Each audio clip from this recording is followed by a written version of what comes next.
விஜய் வந்து இந்த தெறி ஷூட் பண்ணும்போது அந்த கன் ஷூட் பண்ணுவாங்க. ஒரு விஜய் தான் ஷூட் பண்ணுவார்.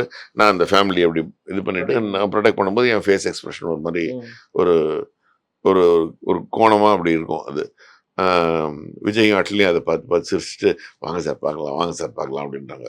பயங்கர கலெக்ட் அவங்க 2 பேரும் கடகடன்னு சிரிக்கிறாங்க நல்லா. நான் வந்து எனக்கு அந்த மானிட்டர் பார்க்குற பழக்கம் எனக்கு கிடையாது.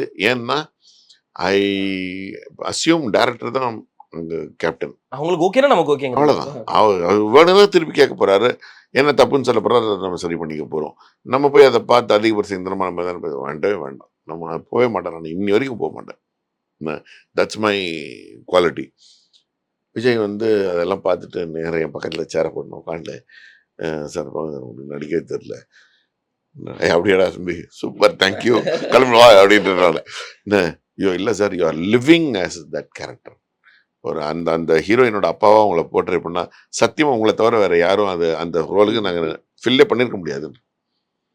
அது எனக்கு வந்து ஒரு God given opportunity by Jeeva Ravi sir.